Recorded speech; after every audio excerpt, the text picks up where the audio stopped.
1864년에 1마일, 그러니까 우리 키로수로 따지면은 1600 정도 되는 거죠. 1600m, 1.6km가 1마일이니까 대략 1.6마일 조금 더 넘는데, 그런데 그것을 달리기 하는 사람이 몇 분에 그때 당시에 달렸냐면 4분 58초에 달렸다고 그래요. 1마일을. 그러니까 1600m를 4분 58초. 그러니까 꽤 시간이 좀 걸리는 그런 시대였던 거죠. 그래서 사람들이 그 1945년에 되기까지, 1945년이 되기까지 어느 정도 이 단축을 했냐면 4분 1초까지 됐다고 그래요. 그러니까 1864년에 4분 58초였던 기록이 4분 1초까지 단축이 됐으니까 57초가 단축이 된 거죠. 엄청난 발전을 보인 거죠. 그래서 많은 사람들이 마의 4분이다. 그래서 이 1.6km를 뛰는데 4분 이내는 뛸 수가 없다. 그래서 마의 4분을 단축할 수가 없다. 4분 이내로는. 그렇게 이제 사람들이 이 얘기를 했다는 거예요. 근데 1945년도까지 4분 1초가 제일 빠른 기록이었는데, 치과 의사였던 한 의사가 주장을 폈습니다. 아니다. 4분 이내도 뛸 수 있다. 그렇게 이제 주장을 했다고 그래요.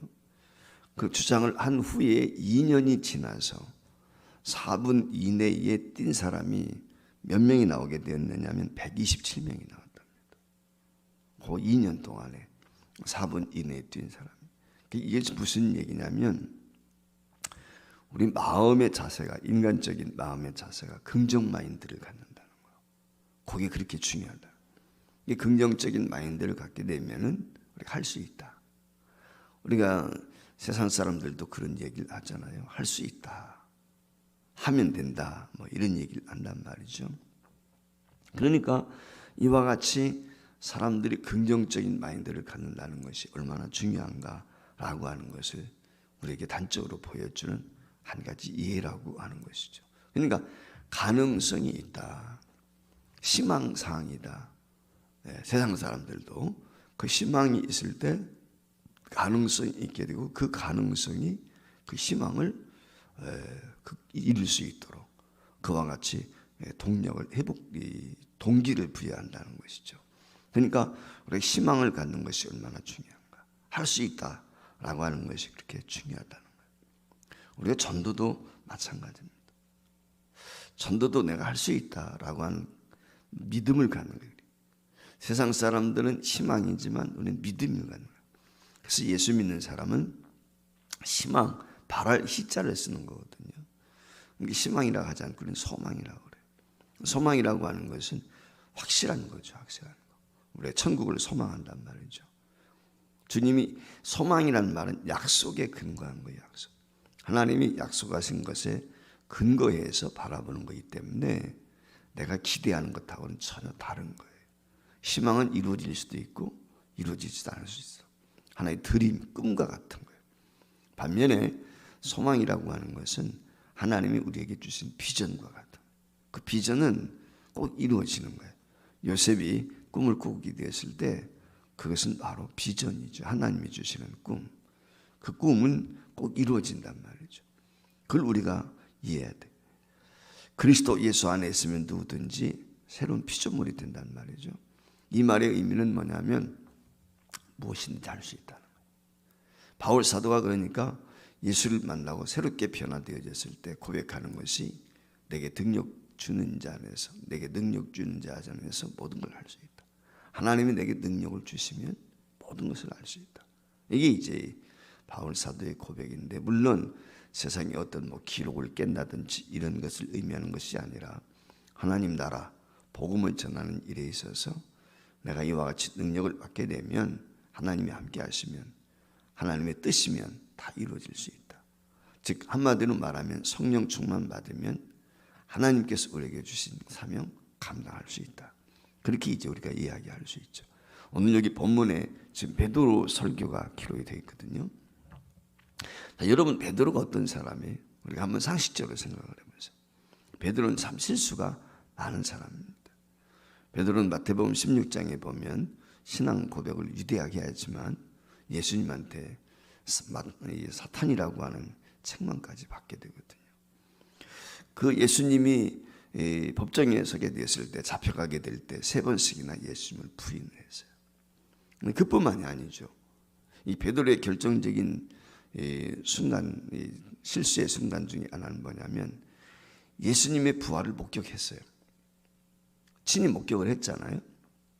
도마도 같이 있을 때 심지어 도마가 예수님의 옆구리에 손도 넣어보고 손도 만져봤단 말이에요. 그러니까 예수님의 부활의 실체를 목격한 사람이에요. 경험을 해서. 그런데도 불구하고 어떻게 해요? 제자들을 데리고서 디베아 호수로 물고기 잡으러 간다면 세상 일로, 옛날 일로 회귀한 것입니다. 이게 이제 성령 받기 전에 베드로의 모습인 거예요. 성령 충만하지 못하면 이렇게 되는 거예요. 베드로가 구원이 없느냐? 그건 아니죠. 근데 단지 중요한 건 뭐냐면 성령 체험을 못한 거예요. 그러니까 베드로가 위대한 신앙도 고백을 했고 예수님의 부활도 목격을 했고 그런데도 불구하고 세상 길로 갈 수밖에 없는 변화되지 못한 그런 모습을 우리에게 보이고 있어요. 그러니까 우리에게 제일 중요한 건 성령 충만 받아야 돼.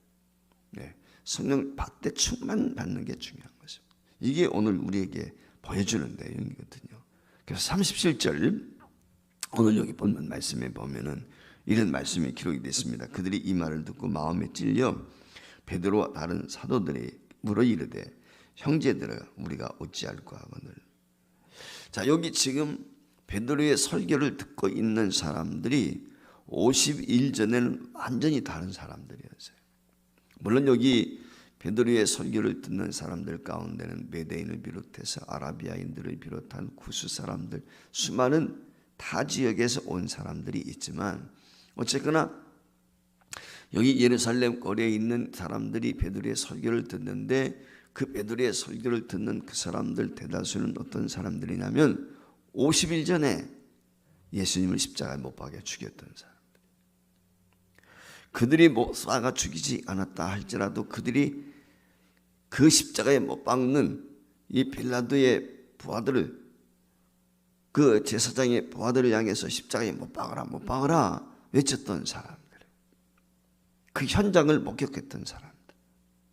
그 현장에 없었다 할지라도 그 베드로를 참 예수님을 십자가에 못 박아 죽이는 것을 당연시했던 사람들. 그 소문을 들어서 다 알고 있던 사람들. 그게 이제 오늘 여기 베드로의 설교를 들은 사람들. 근데 그 사람들이 오늘 여기 본문 37절에 나와 있는 것처럼 우리가 어떻게 할까? 50일 전에는 예수님을 십자가에 못 박아 죽이는데 앞장섰던 사람들, 못 박으라고 아우성쳤던 사람들. 근데 그들이 50일이 지난 다음 베드로의 설교를 듣고는 가슴을 치는 거예요. 우리가 어떻게 할까? 자신들의 죄를 회개한단 말이지. 그래서 베드로가 오늘 주 예수를 믿어라 복음을 전하고 있는 거거든요. 베드로가 이와 같이 복음을 전할 수 있었던 이유, 좀 전에 말씀을 드린 것처럼 성령 받았기 때문에. 오늘 우리가 복음을 전하게 될 때 성령 충만하면 전하지 않고는 백일수고. 복음을 전한다는 말의 의미는 뭐냐면 내가 성령 받았다라고 해도 틀리지 않는 거예요. 성령의 감동하심이 없으면 전도를 죽었다 깨닫도 못하는 거예요. 입술이 안 열리는 거예요. 내가 저 사람의 눈치 보게 되고 내가 무슨 말을 해야 되지? 이게 두려움이 앞서 있는 거예요. 담력이 없는 거예요. 성령을 받아야 담력이 생겨요. 성령을 받으면 두려움이 없어. 그래서 복음을 전하게 되는 거죠. 오늘 베드로가 그런 것입니다. 성령 받으니까 담대함이 생겨가지고 그 두려움 속에 있던 베드로가 어땠어요? 그 예수님이 가야바의 법정에 서고 빌라도에게 재판받아 끌려가게 될 때 뒤따라가면서 말이죠.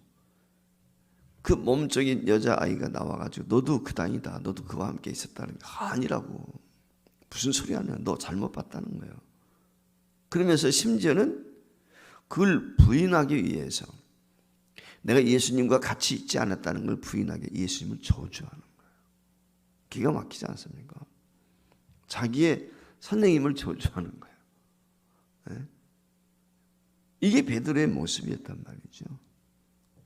그 이유가 어디 있어요? 두려움 때문이죠. 예수님처럼 내가 잡혀가지고 신문당하고 처벌받을까 봐 두려워서. 그게 베드로의 모습이었어요. 변하기 전에, 성령 받기 전에 그게 모습이에요.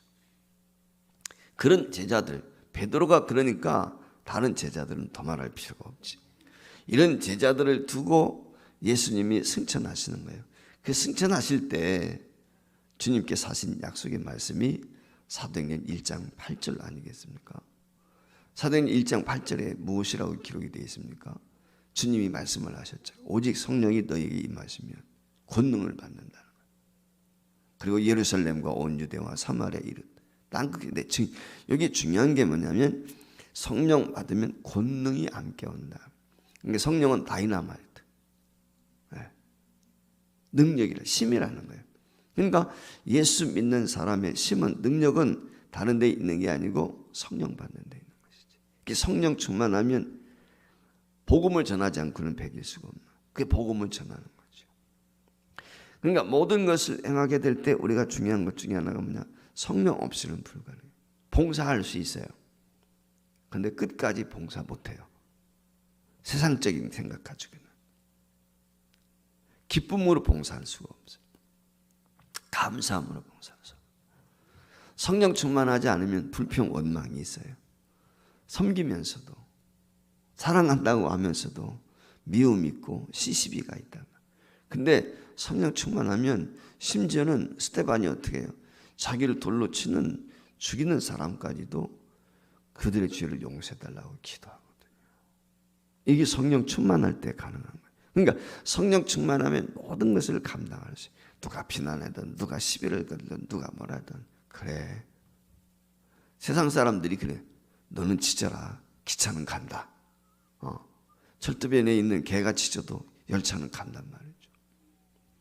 그런 마음이 진짜 생기는 거예요. 진짜 누가 시비 걸어와도 그냥 예수 믿기 때문에. 교회 안에서도 마음에 불편함이 없고 분란이 있다. 이게 내가 성령 충만하지 못해서, 이유 여를 떠나서, 이유를 떠나서 성령 충만하지 못하기 때문에 내가 기쁨이 없어요. 거기에 어떤 때는 불편하고 그런 거예요. 다툼이 있는 거예요. 제일 중요한 다툼은 뭐겠어요? 겉으로는 멀쩡한데 속에 다툼이잖아. 내부에. 이건 마음의 평안이 없어요. 주님이 우리에게 평안을 주신다고 그랬거든요. 근데 평안이 없는 거예요. 기쁨이 없어요. 평안이 없는데 어떻게 기쁨이 있어요? 그 내적인 평안은 절대적으로 성령을 통해서만 가요. 이걸 우리가 명심을 해야 돼요. 혹시라도 우리 중에 마음의 불편함이 있다. 그럼 다른 거 이야기할, 누가 나한테 시비 걸었다, 그걸 따질 필요가 없어요. 아, 내가 성령 충만하지 못하다. 이걸 먼저 회개해야 돼요. 그거 회개하면 누가 뭐라고 했든지 다 이해가 되고 미움이 아니라 사랑하게 되는 거예요. 이게 중요한 거예요. 이 마음이 없다, 아직 내가 성령 충만하지 못하고. 이 점을 늘 우리가 명심을 해요. 근데 조금 전에 말씀을 드린 것처럼 담대해지는 거예요. 성령 충만. 두려움이 없어지는 거예요. 자, 오늘 여기 2장 9절 우리 한번 보겠습니다. 2장 9절. 우리 2장 9절 한번 2장 9절로 11절까지 한번 읽어보겠습니다. 같이 읽습니다. 우리는 비데인과 메데인과 엘람인과 메소포타미아, 유대와 갑바도기아, 본도와 아시아, 부르기아와 밤빌리아, 애국과 및 구레네에 가까운 리비아 여러 지방에 사는 사람들과 로마로부터 온 나그네 곧 유대인과 유대교에 들어온 사람들과 그레데인과 아라비아인들이라 우리가 다 우리의 각 언어로 하나님의 큰 일 말함을 듣는다. 이게 방언이 터진 거예요. 여기 방언은 고린도서에 나오는 방언하고 다른 거예요. 이 방언은 알아듣는 방언, 한 번밖에 없는 구속사적인 관점에서 알아듣는 방언. 오늘날로 말하면은 영어로 말하고 중국어로 말하고 일본어로 말하고 그러는 거예요. 그 지역에 있는 사람들이 오늘 이 사람들이 오늘 예수님의 120명의 제자들이 무슨 외국어를 할 수 있습니까? 못하지요. 아마 아랍말로 했을 거예요. 근데 그걸 다 세상 사람들이 알아듣는 거예요. 소통이 이루어진. 이 말의 의미는 뭐냐면 소통이 이루어진다는 거예요. 성령 충만하면 마음이 열리니까 누구하고도 소통이 되는 거예요. 이게 성령 받은 사람의 특징이에요. 예수 믿는 사람은 누구하고도 소통이 돼야 돼. 비박하는 시어머니하고도 소통이 돼야 하고, 남편하고도 소통이 돼야 되고, 자녀하고도 소통이 돼.